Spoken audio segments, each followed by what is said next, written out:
I wish it wouldn't pop up that thing. It says, "Hey, you're recording. Can you click this button?" Because then it's interrupting because I want to look at your charming face and talk to you. But it makes me click a button first. What is that? How do I get rid of that? It's a small price to pay to talk to my charming face. Yeah, you're good at this. All right. So we're working today on your book, which is called The The Primal Primal Primer. Right? And Yep. we're going through a chapter by chapter review of the book where I'm learning a lot. I hope I don't come off as too much of a fanboy, but I actually really find this fascinating. I'm a fanboy, but I mean, I don't want to be too much of a fanboy. Does that make sense? Right? So It's reciprocated. so this is chapter 10, and we have had two basic themes running in parallel. The first one is like we did chord, and then can you go over those chord? Sure. So on the fieldcraft side, right, the needs provision side, we've done cordage, and then we went with shelter, water, and food are the topics we've covered on that domain, right? And then on the situational awareness side, we've covered the concepts of behavioral or of baseline versus anomaly, right, which is starting to become aware of your environment enough to recognize the distinction between those two. Then we've covered atmospherics, which is the overall environment, and we've covered proximity, which is how people move through the environment and position themselves within the environment. Today, we're talking about kinesics, which is what body language is telling you, and that's the name of today's chapter. You know, I have a pretty amazing vocabulary, and I didn't know this word. Yeah, it's from the same root as kinesiology, right? It's about physical movement, how the body moves, right? But yes. where kinesiology focuses purely on the body movement, kinesics is a broader field of study, and it covers all nonverbal communication. Right. And so that's why there's a distinct word there. So that's what I use display for. Yeah. Right. Okay. So, and so what do you want to get across in this chapter? So there's a couple Besides things. You're providing brilliant insight. Right. No, wait a minute. Did I? No, wait a minute. I had one other question. I'm sorry to throw you off. I apologize. No, that's quite all right. I jumped ahead. It's what we do. Enthusiasm. That's what it's causing. So, one thing I want to guard against, because partly because I am pretty fascinated by this stuff, is that the casual reader comes in and looks at this material, and one of the things I wanted to ask you is, are you telling they've just got to adopt this new frame of reference, so they're trying to practice this stuff all the time, or and make it a big priority in their life, or you're saying they need to understand this and practice it enough so it becomes habit, and eventually it's basically a change in your awareness. Which one? Yeah, I'm developing a new set of habits with a specific intent, right? We exist at a time where nature's pressures, nature's feedback is no longer compelling us to develop these habits, right? And so we've lost them. We're not doing them anymore. We're not practicing them any longer, and we're suffering because of that loss of practice. Yes. We're not paying attention to our awareness. We're exposed and vulnerable in ways humans never were before, when they had nature compelling them to practice these habits. So what I'm doing is I'm reintroducing the practices so that people can self-adopt them and recreate that habit, so that they're no longer vulnerable to the exploitation of the loss of these habits. I want to turn people back. I want to change people from being prey. Without this stuff, you're prey.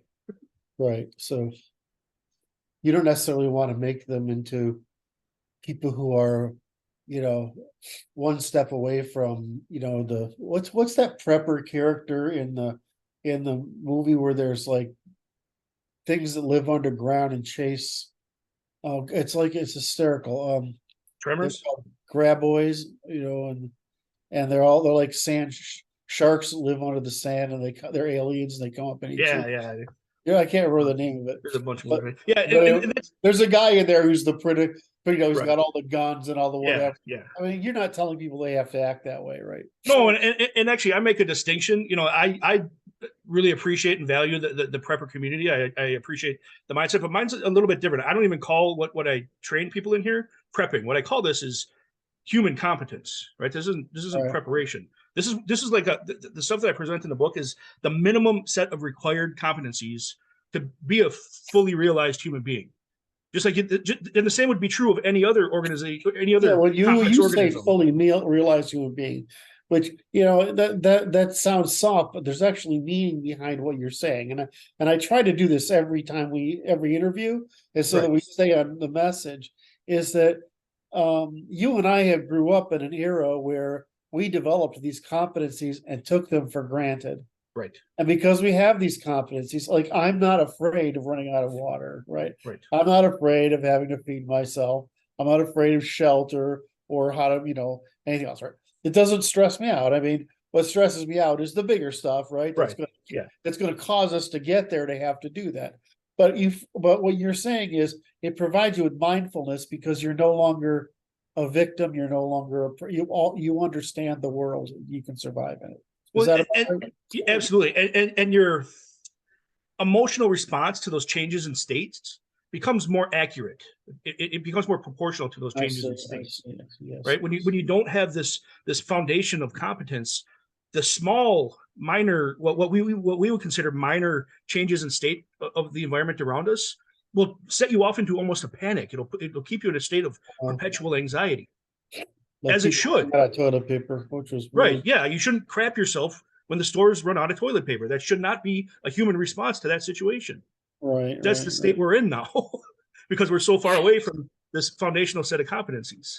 And that's what I'm trying to correct. That's the big thing. I'm trying to help people rediscover, recreate, reinforce, and it's not prepping. There's no specific event we're looking at overcoming with the development of these skills and the adoption of these habits. It's your ability to navigate any environment as a human should. We're the most adaptable creature that's ever existed. So right? we talked about this before, but it's sort of like you need when people say mindfulness, there are a lot of ways of getting there, but it's actually a hierarchy, right? You have to be mindful enough of your physical world to feel safe. You have to be mindful enough of your own psychology to feel safe. You have to be mindful of the social order enough, and right, and you just build competencies on top of it, which produce calm, right? Right. I think my partner Luke Meinhagen is very calm. I would like some of that calm. I don't have as so much of it, but anyway, I could probably use to ditch some of it actually. Any event, so today is chapter 10. How do you say it? Kinesics, yeah. Right? And you mentioned the hierarchy. That's why I use Maslow's hierarchy of needs to describe this series of concepts and dynamics that I'm explaining in the book. Right, It's because right. those map very well. The hierarchy of mindfulness maps very well to the hierarchy of needs. Yes. And so I think it makes it easier for the reader to comprehend when they keep that hierarchy of needs stack in mind, right? And for anyone familiar with it, those bottom two layers of Maslow's hierarchy of need, the physiological needs, the physical needs of food, water, shelter, and then the psychological needs of safety and security. Those are the two I focus the book's work on.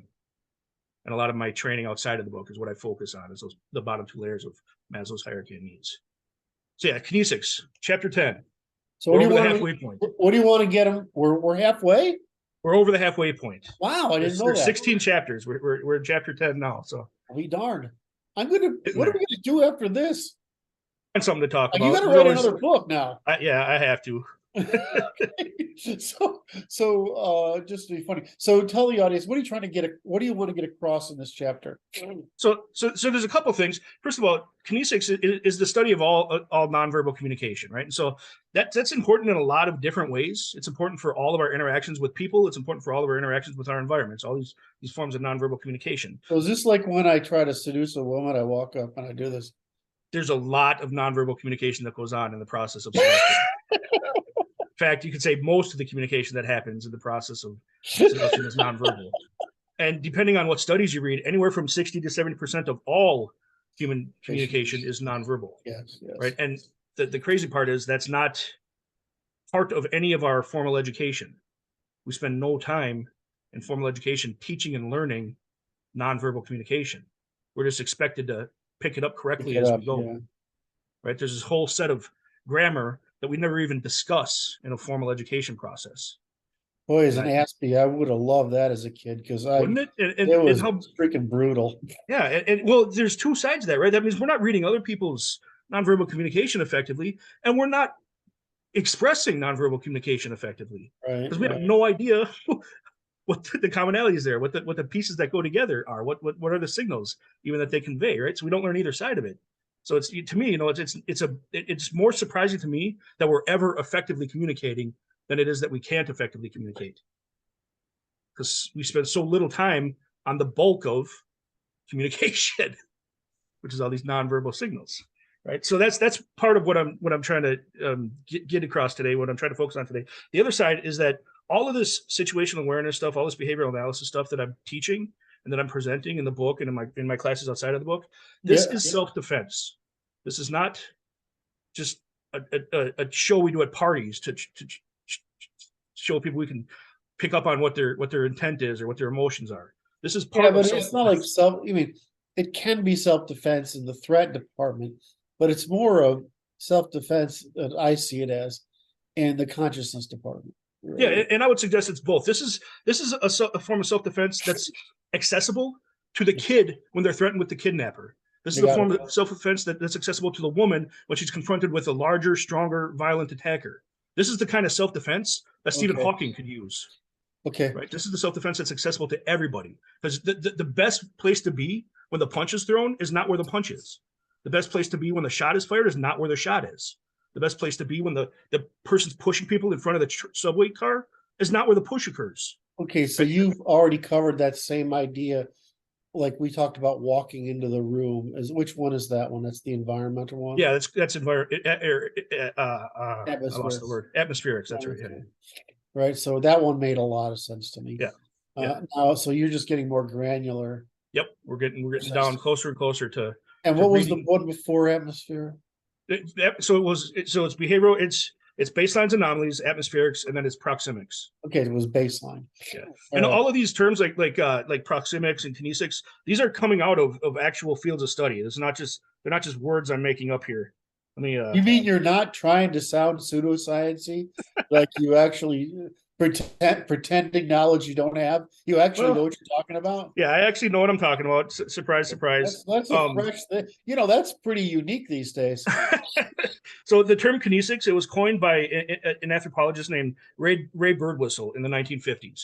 Right, his study was the study of the signals that are given off through physical communication, through nonverbal communication. So he's the one that actually came up with the term kinesics, and that's what his whole field of study was, and that's kind of what the foundation of this field of study emerges out of is the work he initially did. But for the ordinary person, this is basically nonverbal communication. Yeah, and that it's not just what the body's saying. We're talking about facial expressions. We're talking about gestures. We're talking about touch, right? How are people touching each other? We're talking about the physical movements, their posture is part of their nonverbal communication. Their Well, body it's like when she adornments. slaps me, that's nonverbal Right. communication. Right. It is very clear I nonverbal do the touching communication. and then I get the slapping. Is that You may not know why she's upset, but you know very clearly that she's upset, right? But we're also talking about things like body adornment. Are people wearing jewelry all over their faces? The nose ring says something very different, communicates something very different than the earring in most cases, right? The pierced lip says something very differently than no piercings at all, right? So we're communicating things through our body adornment, and too. We're communicating through our clothing. We're communicating through our makeup. We're communicating through tattoos, and even the pitch and tone and volume of our voice is used as nonverbal communication, right? So we're communicating. Kinesics covers all of those methods and mechanisms of communication, and we're taking them all in as part of our analysis of kinesics and our awareness of kinesics, right? And so all of those become what I call cues, kinesic cues for us to pick up on as we're interacting with people and as we're analyzing our environments for threats, if that makes sense. great? Okay, so now I get it. So I go from baseline so that I know what change in state is Right. to what's the next one? Not atmosphere. Anomalies, right? So Anomalies. baselines give us the opportunity to recognize anomalies. All right. Then Right. anomalies, what are they, what they mean? But then the first practice of discovering baselines and anomalies is atmospherics. So we're looking for the overall atmosphere of an environment, and that gives us our baseline so that we can recognize anomalies, what we call atmospheric shifts in that environment. So that's the practice of And atmospherics. now we're down to within that Within that, environment. Yep. Within that is proxemics, which is how people are moving through the space and how they're positioning themselves in the space. And again, we're using context and relevance to establish a baseline of people's movement through that space. It's, context meaning it makes sense for people to stand in a line if they're in front of an ice cream cart. Right? Yes. That would be a context that makes standing in a line make sense. Yep. Whereas if they were just standing in a line and there was no vendor anywhere in sight, that would be an anomaly. It would be odd to see people standing in a line in that situation, right? So that's proxemics, right? Where people are organizing themselves, they're arranging themselves in the environment. Now we're talking about kinesics, which is the body language, the nonverbal communication. And there's going to be, again, context relevance helps you establish a baseline for body language, for nonverbal communication. That allows us then to decipher, receive, interpret, correctly pick up on anomalies or deviations from the norm for that environment, for that context, right? So it's, again, it's baseline and anomaly. Each of these steps is just a reiteration of baseline versus anomaly. Right. So I feel like we created the context for the user, the reader again. All right. So now you start out with the first thing you cover is what, 4 zones? Yep. The 4 zones of nonverbal communication, which are the head, the torso, the limbs, and the feet. All right. That other one doesn't count. What's that? The other appendage doesn't count because it usually has a mind of its own. Yeah, it does have a mind of its own. The frequency. Look at me ruining your perfectly scholarly work. It's all good. The frequency, ideally, the frequency with which we encounter other people's nonverbal communication of that 5th zone is much lower than the frequency with we encounter the head, the torso, the limbs, and the feet. Right. There are exceptions. If you're living in a nudist camp or something like that, you're going to encounter that 5th zone more frequently, but. In general, I'm sorry. Go ahead. I'll try to. In general, even out in the bush, they tend to wear, a little bit of covering over the 5th zone. So, sorry. Oh, that's quite all right. So the big point in this section, the big point in this part of the chapter is the hands are the weapon of the body, right? And that's true in all situations. I mean, almost all. There's of course going to be exceptions to this rule, but always clear the hands first. Right, the hands are the weapon of the body. If someone's going to assault you, the assault will almost always include their hands in some way, shape, or form, because the hands are the weapon of the body. Yep. So, and this one's a big one, right? And this is like if the people that read the book come away with only one thing, and this is that one thing, then they've won already. They're ahead of the game. Right. This one lesson makes the book worth reading if they pick this one up. Is the hands are the weapon of the body. If you're in any environment and you're at least paying attention to people's hands, you're way ahead of everybody else in that environment as far as keeping yourself safe. Yeah. So that's a big one. The hands are the weapon of the body.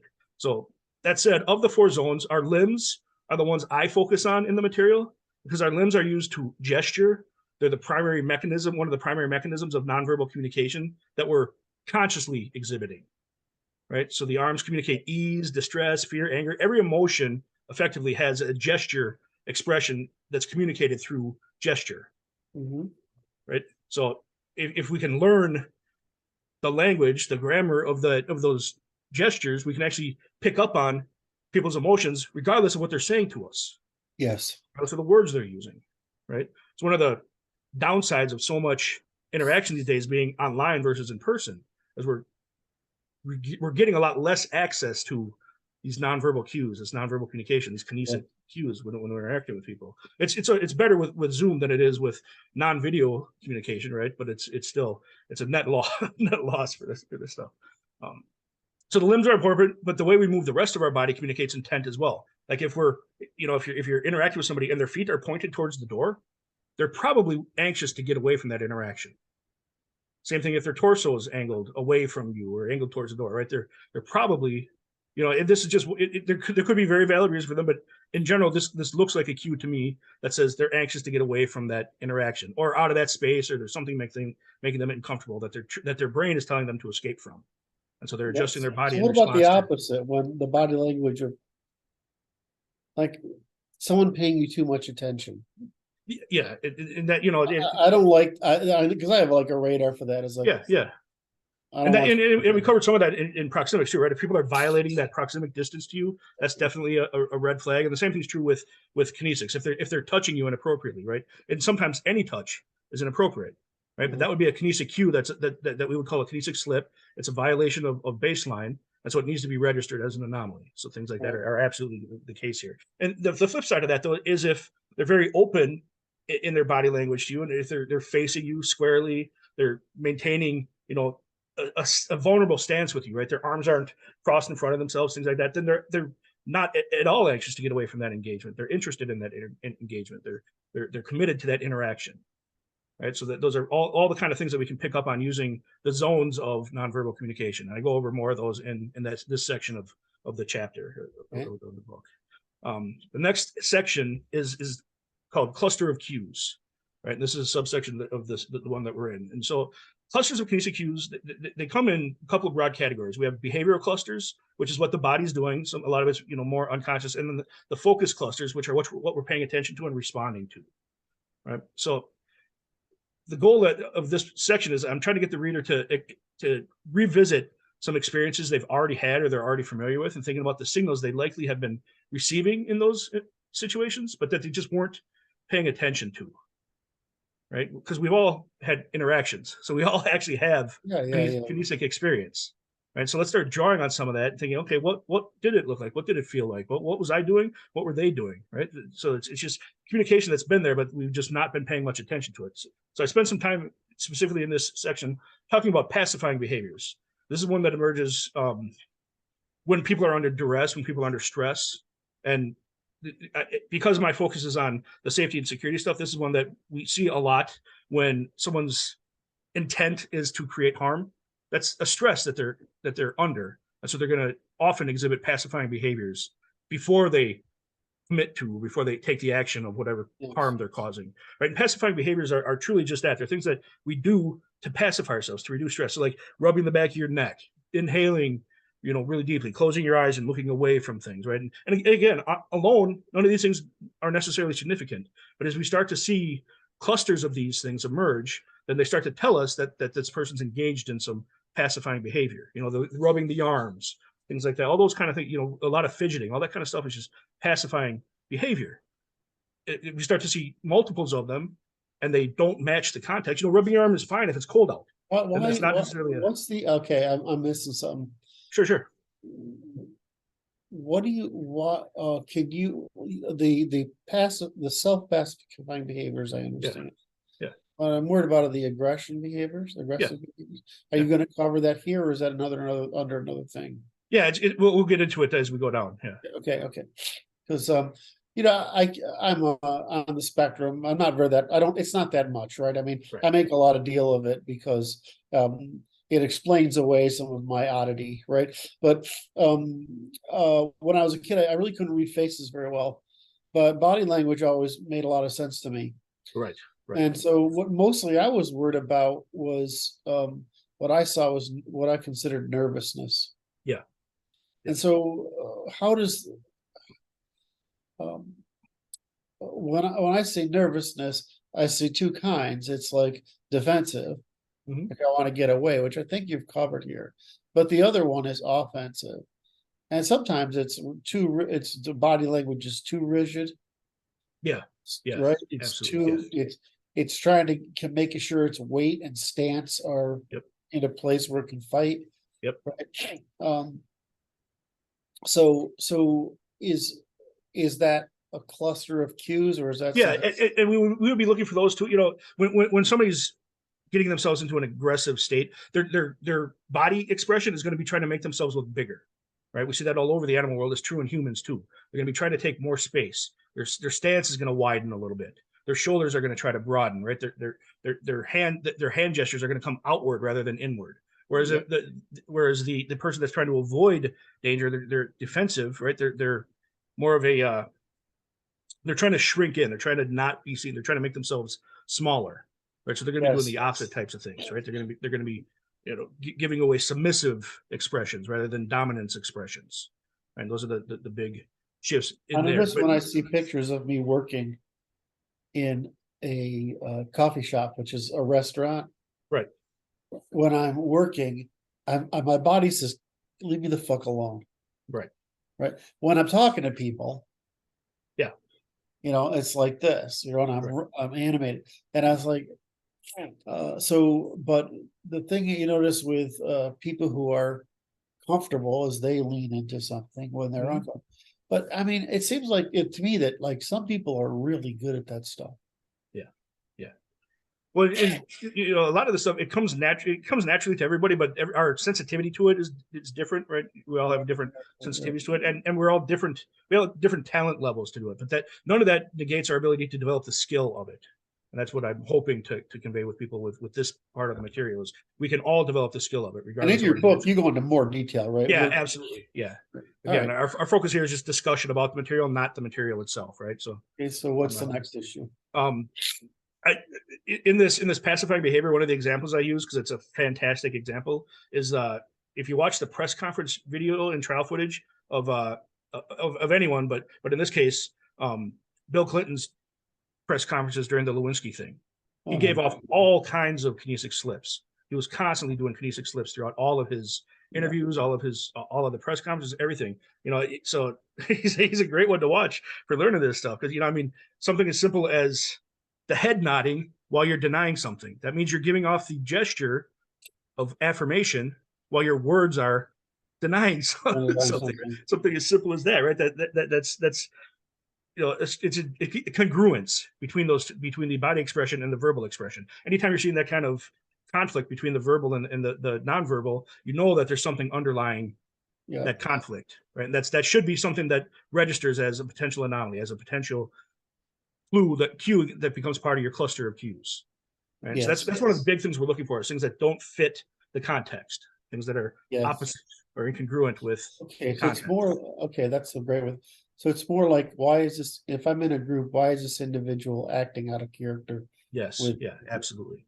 That's what changes it from just a nonverbal that we're observing to a nonverbal that becomes a potential anomaly.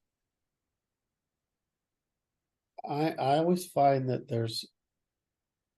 yes, I've been in too many places where I'm let people want to not be nice to me, right?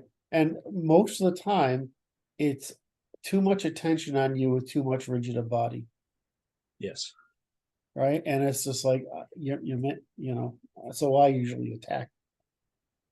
I usually verbally engage directly to find out, because if this person stumbles because they're so obsessed, then I gotta get out of here. I gotta hurt them, right? So okay, so okay.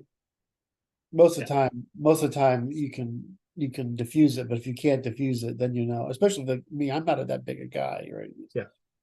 All right, so and that's all part of the calculation. That's what I mean by this is self-defense, right? Get out of there if you can. If you can't get out of there, diffuse it if you can, or reduce it, or de-escalate it if you can. And after that, then you get into the actual what do you do to walk through the confrontation or conflict or whatever is emerging, right? So that the best way to defend yourself is not be in front of the threat. Right. Okay, so the next section is clothing cues, right? And this is a saying I've used elsewhere, but my advice, the thing I recommend is judge people by every signal possible, right? We're conditioned not to do that, but we should be judging people all the time in every situation, everything they're saying, doing, showing, being, everything. But what we're looking for is that incongruity, right? We're looking for the distinction I make here is we're judging against baselines, not judging against biases. Right, our biases actually undermine our ability to establish baselines because we're not accurately receiving the signals. We're not looking for the incongruity. We're looking for the confirmation of bias.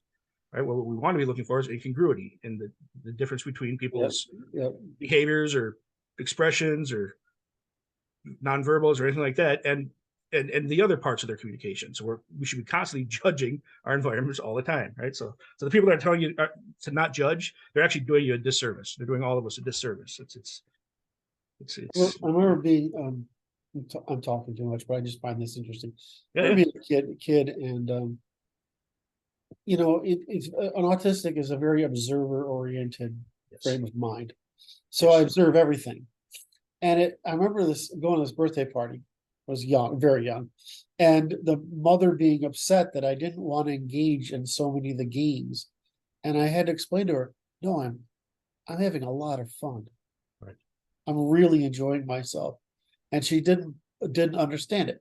It's because that impulsive behavior the kids practice, and it's not something, it's alien to me. It doesn't mean I can't enjoy it vicariously. right? But I can't, I just have no interest. It's like it was bobbing for apples, one of the things, right? Because it'll fall. Like, I'm just not interested in bobbing for apples. Now, I don't have to go into the whole thing of like, I'm autistic, we're hypersensitive to everything. So sticking my face in the water and bobbing for apples is kind of gross for my Right. world, right? Right. Right. So, but I was having a really good time there. And she was really stressed that I didn't want to be like other kids. Right. Yeah. But I could make her understand this is making me really happy. Right. Right. Yeah. No, definitely. Very odd. Well, it's interesting, using that as a frame. I see the spectrum as being a perceptual issue, not a cognitive issue. Of course, Right? yes. Because what we see in people on the spectrum is the stimulus coming in, the signal reception becomes overwhelming. They're so sensitive to Correct. the environment, to the signals that the environment's giving off, that can overwhelm them, whether it's noise signals, visual signals, any kind of those stimulating signals. And so for me, It's overloaded. it's a dysregulated perceptual system, not a dysregulated cognitive system that they're dealing with. So anyways, back to clothing, right? So clothing conveys a lot of information. It signals association, expectation. It signals levels of entitlement, even now in the West, right? How you the kind of clothes that you're wearing, right? And so when you're dressing, what is purple hair and a miniskirt? yeah, that to me that's conveying danger, right? Like a brightly colored frog, it conveys poison, right? That's the same thing that it's conveying to me. Okay, go ahead. Sorry. But using that as an example, right, when you dress inappropriately for an environment, for a context, it's actually a dominance display. You're stating that your dress deserves to be there, regardless of the cost to that environment. Right. So you're imposing a cost on the norms of that environment. You're making trust more costly in that environment, and you're introducing friction and potentially signaling threat, like the poison frog in that environment, right? So there's some serious consequences to the way we dress. Absolutely. Right?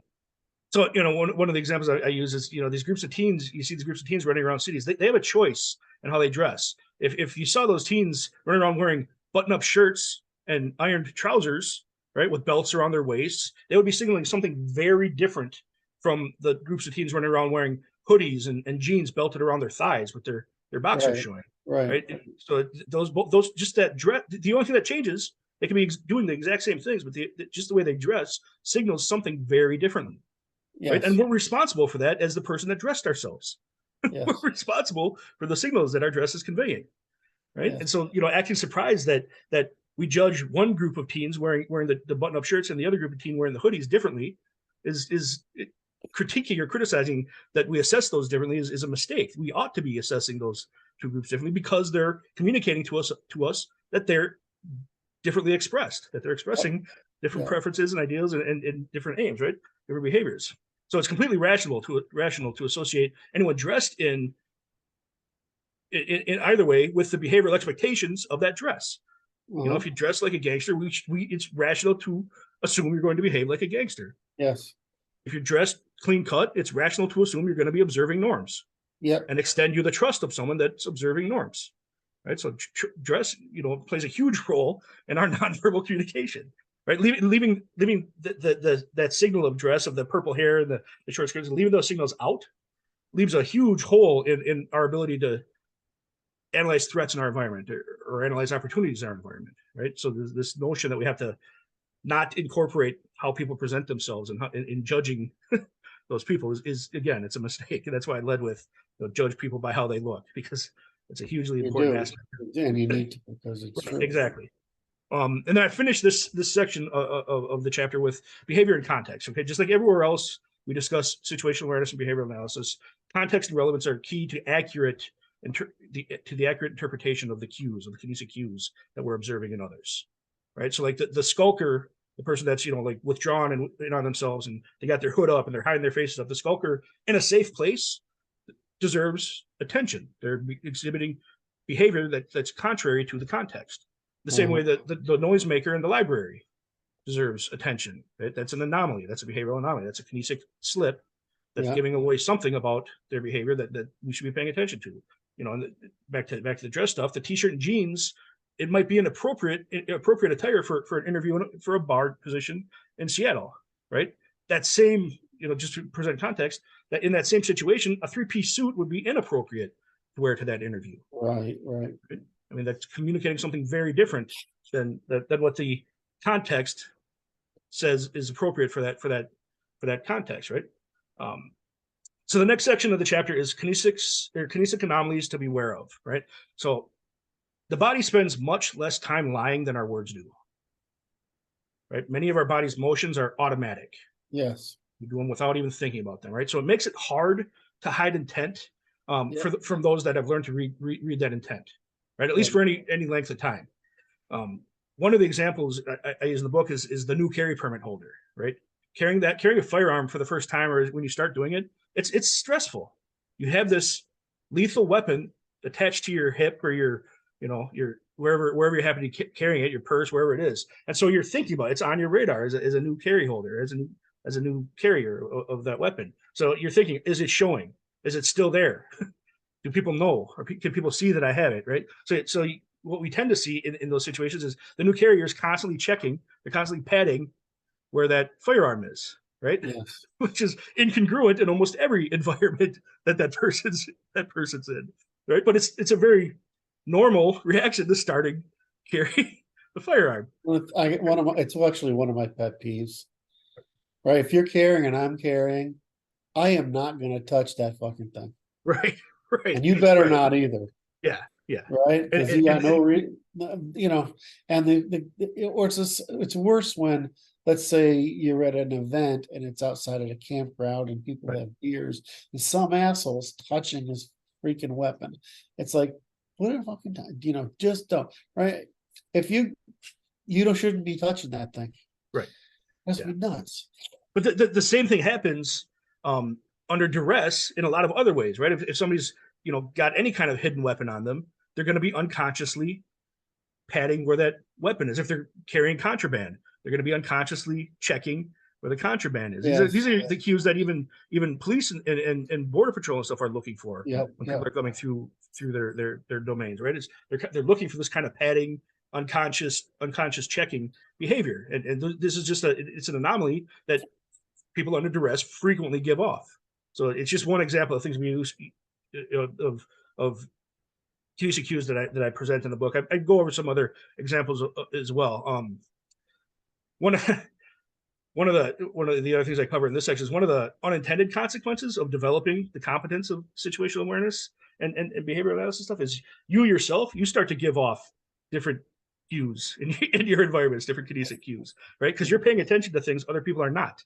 So in their context, your behavior suddenly becomes an anomaly, right? You're arranging yourself in your environment differently because of what you're paying attention to. Your body language is saying things differently than what they're saying things. Your body language is saying, I see that over there as a potential anomaly or a potential threat, and your body language changes to adapt to that potential threat or anomaly, and other people can observe the kinesic changes in your body language. So just by developing the skill set, you start giving off kinesic cues that may violate whatever the context is in the environments. Now, I think that's appropriate. I think that it shouldn't be a violation of the context because I think everybody in that environment should be giving off those kinesic cues, but understand most people aren't, because most people don't study this stuff. They don't learn this stuff. They don't have any level of competence in this stuff. And so because you do, you become the anomaly. But still, it's better to be the anomaly in that situation, in that frame, than not, because that means you're paying attention. You're actually helping everybody there by paying attention. So the next section is kinesics is communication, right? This isn't a separate form of communication. It's not something other than communication. It is communication. Kinesics is a language with its own set of grammar. Right. Because we have common needs, a lot of our kinesics is expressed very commonly across all human. There's some that's very context specific, like different countries express different body language in a little bit different ways, but there's also some very common expressions of body language that are universal to humans because they are derived from the fight, flight, and freeze response. They're derived from the common emotions that we share and stuff like that. So there's some very common kinesic cues that we can pay attention to, and so it is its own language, and mastering the grammar of that language is key to effective communication. Right. So learning what others are communicating, learning what you are communicating to others, all of that is important when it comes to developing kinesic awareness and develop kinesic competence. You're turning people off and on with every gesture. You're winning friends and influencing people with every expression. Right. You're making or losing friends in 90 seconds with your posture and pitch and tone and the volume of your voice. Right. And Well, another, this goes back to people drastically underestimate, well, people who aren't trained in them, drastically underestimate the influence of manners. right. You Yeah. know, it doesn't matter if it's table manners or just graciousness or whatever. And the thing is, it's so easy to learn to be relatively sophisticated with very little practice. Yeah. Well, I love manners because manners gives us a common baseline for kinesic expression. Right. And that's what it provides us. Well, Right? I read a lot on signaling. And of course, my major concern around signaling is political, right? It's political, Right, yeah. social. But the other side of it is that most of what we're trying to do with manners, ethics, and morals is signal that we're actually not a problem. Yes. Right? And so, being good at manners is increasing the probability you will not be interpreted as a problem. Yeah. Versus, you know, those things you put in your ears, the big things in them, and Yeah. skulls, crossbones, and tattoos and shit. I mean, like, Yeah. Well, that's the thing. The more homogenous our kinesic signals, the more homogenous our nonverbal communication, the easier it is and becomes to spot anomalies, to spot potential risks. right. Right. And so the more we undermine those norms, the more we undermine the manners, the more we undermine that commonality, that homogeny Yeah. of nonverbal communication, the easier it is for those threats to hide. Yep. The easier it is for those anomalies to not be seen. Right. Yep. So because it makes all that nonverbal communication more ambiguous. And that leaves us more vulnerable. So this next section in here, and why I framed some of those last assertions that I made the way I did is they reference specific books that I recommend to the reader. The next section is called Further Suggested Reading on Kinesics. So Kinesics is so important. This is one of those sections where if I had the time right now, I'd write a whole book just on Kinesics. Yes, because it's such an important mechanism in our interactions. But it's so important that and the benefits of developing kinesic awareness are so broad in every social situation, not just the threat stuff that I focus on, but all social situations. The benefits are enormous. That I wanted the reader to have some other places to look and continue developing the skill of kinesics, not just in the threat frame. Right. So I wanted to put in here some suggested reading for kinesics, and I really recommend that whether people think they're interested now or not, this is stuff that is good for you to read, no matter what role you play, no matter what kind of job you have. This is stuff that's good for you to read. Right? It's going to improve the way you interact with people. So you don't list them here, but in the book, in the notes you didn't, but in the book you do. Yeah. How many books are there that are good? I think I put 6 in there, and again, that's not the sum of material, right? But there's ones that really stand out for me. Like one of them is How to Win Friends and Influence People, right? A lot of that is nonverbal communication. Yes. One of them is how to make friends in 90 seconds or less, right? That's one of the books I recommend in there. I recommend Edward Dutton's how to treat people how they appear, or I forget what the title is, but it's judge people by how they look is effectively the book that he wrote. That's one of the ones I offer in there. So just again, my focus in the Primal Primer is addressing our basic needs, right? So my focus in presenting kinesics is on how kinesics apply to satisfying your need for safety and security, right? But that said, no time spent learning nonverbal communication is wasted. Every moment you spend learning about that will help. Like everything else you say. Everything else you said is that right. This required learning that we should all go through. Yes. Yeah. But now, in a threat situation, kinesics becomes very valuable. Right? It's nearly impossible to shut off these cues for any length of time. Right? When your brain is under any kind of cognitive load, it gets harder and harder to mask kinesic cues. Yes, they start to slip out. Right? And contemplating or committing acts of aggression, acts of violence, is a high cognitive load, right? So these nonverbal cues are going to leak out for anyone that's in that situation. All but the most pathological psychopath that's completely detached from their own emotional state. And anyone else that's in that state, it's going to be under high cognitive load, right? And the higher the stakes, right, the more risk of retaliation, the more risk of jail, the more risk of consequence, the more likely they are to start telegraphing their intent long before they actually commit the action, right? So, and all that gets expressed through these kinesic slips. Again, just to reiterate here, a lot of kinesic signals are cultural. right? We talk about in a lot of the other chapters that culture is one of the contexts we always have to account for in our assessment of anomalies. But again, here I'm just focused on the universals, the slips that are tied to our limbic responses, right? Our fight, flight, freeze response, all those kind of things are the ones that I'm focused on here. And one of the other points I made earlier, but I just want to reiterate here, that is we want to be watching the big thing about kinesics. The big thing about kinesics slips that we're looking for is we're watching for nonverbals that don't match the verbals. We're not watching for those inconsistencies. Right? That's the big context break that we're looking for when we're trying to decide what's an anomaly, what's not an anomaly. Right? That's what we add to our clusters, is anything that's not fitting the context, anything that's a violation of the verbals, right? Anything that contradicts the verbals. Right? It's definitely, we want to add those into our clusters of cues. One of the other examples I offer in the book, and it's a fun one, I think, is if you watch professional poker players, right? The good ones, they try to establish a kinesic baseline early in the match. They'll ask the other opponents personal questions about the good and bad experiences they've had recently, right? And what they're trying to do, what they're watching for, is how the body language expresses when they ask those questions. They're not so much focused on what the answer to those questions are. They're looking for the kinesic slips that have come out when they're talking about something good, when they're talking about something bad, right? How's your daughter doing? I heard she just graduated. Are you excited about that? What their body language tells them as the person answers that question is giving them much more information than what their words tell them, right? Or, hey, I heard you. Sorry about that car accident you were just in. Was the car totaled? Is everybody all right? The body language that they convey when they answer that question is going to be very different than much more important to the poker player than with the words that gets expressed. What they're doing is they're establishing a kinesic baseline for the good reactions and the bad reactions, for the positive emotions and the negative emotions in that situation, so that when the cards come up, they can look for that behavioral expression. They can look for those tells, right? They can look for that nonverbal communication, right? So then they're using those tells, those nonverbal communication, to spot anomalies as the play progresses, right? Because they're going to emerge, and the higher the cognitive load, the more stress they're under, the more those tells are likely to slip out, right? So again, look for clusters. That's the big takeaway here. Look for clusters. If you hit, just like anywhere else I talk about this situation where stuff, if you hit 3 kinesic cues, you have a cluster, and you can start to call it an anomaly and evaluate whether or not that anomaly is a threat or not, right? The inverse of that works as well. You can evaluate whether it's an opportunity or not, right? This kinesic stuff, it's not just threat assessment. We also use these to determine, like you mentioned, where our fifth zones are in sync, there's an opportunity.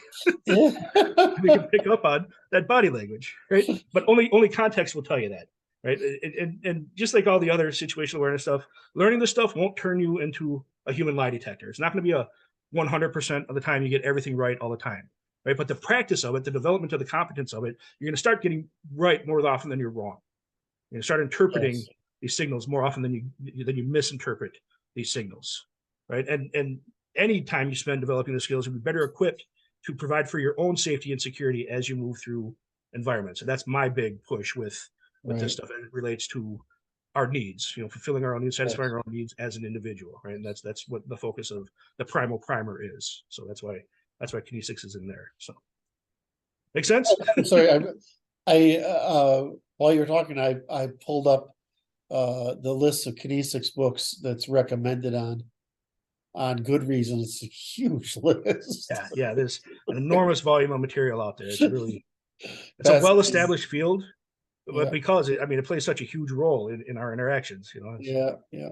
Again, this is one of those. I think by the time we hit our teens, we should all be fairly competent in the type of in nonverbal communication. Right. It's just something. It's a huge hole that's missing in our development right now. And like I mentioned in the beginning of our talk, our environments used to compel us to learn this stuff. Our environments much less so compel us much less so now. So it's up to us. Almost like a lot of talking is smoke screening. Yeah, and we misinformation is a problem now because we're incompetent when it comes to kinesics. Right. If you can watch the person, at the podium talking, and you're aware of kinesic slips, it's much harder for them to deceive you and manipulate you than if you're not aware of kinesic slips, because you can see in their body language whether their body language matches the words they're using or not. And any incongruity there should cause doubt in their words.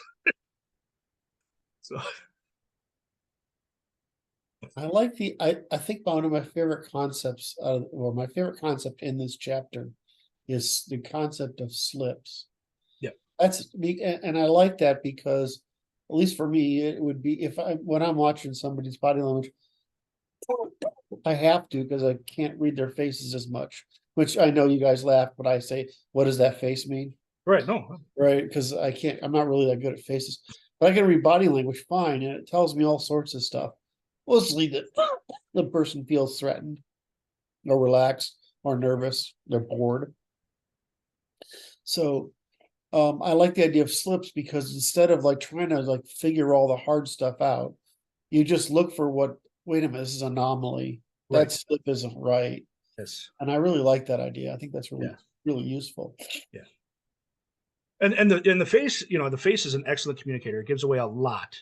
And a lot of it's just super unconscious. It goes back Yes. to our lizard brain in a lot of ways, right? I don't focus as much as on the face as I do on the limbs and things like that, because if you're reading their face, that means you're fairly close to them already, and your Yes. ability to respond before the thing occurs is already very diminished. So I'm trying to teach people to spot the overall body communication long before they get in range where reading their face is even possible. And I'm not diminishing the reading of faces. Oh, It's fine. immensely important. But from the threat assessment standpoint, start with the hands and work your way in from there.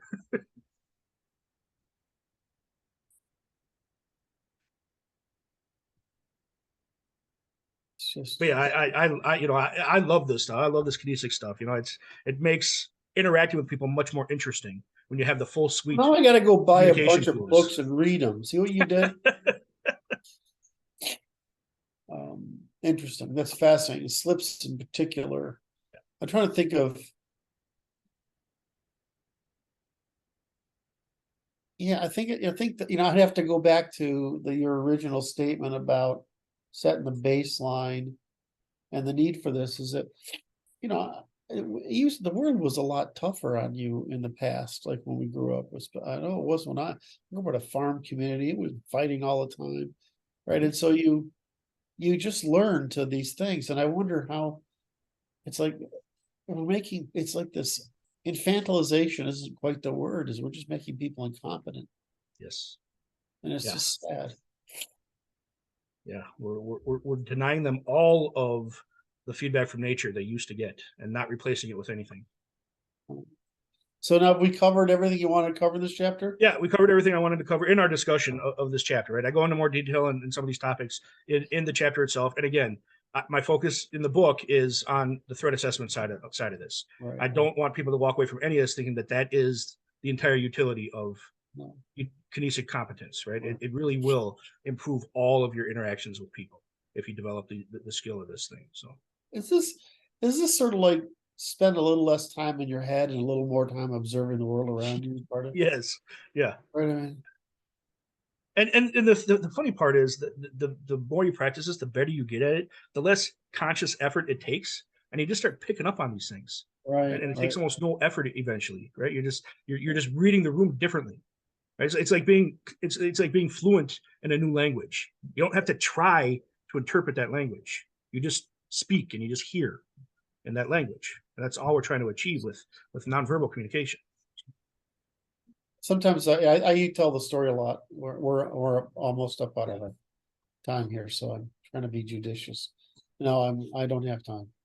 I'll be a bad boy if I take us over. Oh, Anyway, it's not a problem for me if you want to tell well, the story. Tell the story. okay, then I'll just take a minute and say that, I tell the story a lot where my friend Alessandro and I are going to a restaurant.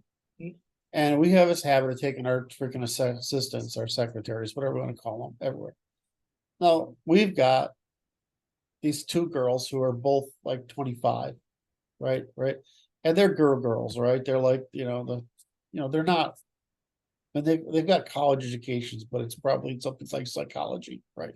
Right. They're just executive assistants. They basically make phone calls for you, answer emails, that kind of, make appointments, make people leave you alone, right? Right.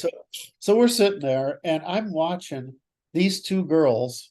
We're sitting in this Italian restaurant, and then there's this big window, and then you can see outside into the street.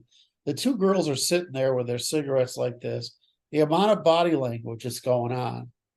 I mean, I'm not sure a lot of words were said because it's like, oh yeah, cool, yeah. I mean, it was mostly emoting, Right. but the amount of body language is going on was just, I'm like, I don't know. The chick's amazing because I can't read that stuff, right? And they'll come back with some lofty explanation of how the other person felt, but there's Right. so much. Yeah. I mean, in this particular case, they weren't saying much, Right. right? I mean, they were talking, but the content was vapid. Well, Yes. from a man's perspective, Right. it's fascinating. And you know, as you develop the skill of this, you can listen in on that entire conversation without hearing a word. That's right. Right. Interesting. All right. So if that's is, I don't have. I think we did a good job today. Because we covered the material. We did it. Yeah, we covered the material. We covered the material, and I reinforced what I was hoping to reinforce with people. You know, that like it's important stuff to learn. Stuff isn't. It's not just. I didn't write the book just because I wanted to introduce people to a new hobby. Right. This is truly reestablishing. I really wish I'd understood the depth of what you were trying to get across, and it's kind of humiliating that I didn't. Right. It always takes me a while to make my point. So. Well, it's like, now what are you going to do next? Well, hopefully help people put this stuff into practice. That's what I'm doing with the classes and stuff. It's right. moving from awareness of it to application of it. So. Okay, so let's hold up your book again. Sure. We just did chapter 10. This is the there's 2 chapters. The Primal Primer. And this is the Primal Primer. You get it on Amazon, of course, and everywhere else. Barnes and Noble. It's all over all the online bookstores. It's available. So all the versions, right? We got hard copy, we got soft copy, we got the ebook, we got audio book. There's even a video book available if you. You're not reading the audio book, are you? I am reading the audio book and I am doing the video book. I'm the guy talking the video book. Once we complete these, does this mean I can get you to talk me to sleep at night? It does, if you like that. I don't know if that's a compliment or an insult, but if that helps you get there. All right, I love you, man. Thank you. Once we get this series of videos fully recorded, I'm going to include these in the video book as well, so that people have a discussion of every chapter with me actually reading the chapter. So, because I think this material is important as far as understanding. I'm having a blast. The problem is now I want to go take the course with you, right? I mean, but I want it to be like a course, like you get to practice it all. I mean, I know you teach it in a short time, but I'd want it to be like a week or 2 or 3. Yeah, I'm working on putting something like that together. So, all right, love you, man. Everybody, like, subscribe, bell, comment, and please buy the book. It's absolutely worth it. Love you, man. Thanks a lot. Yep. Thanks for your time today.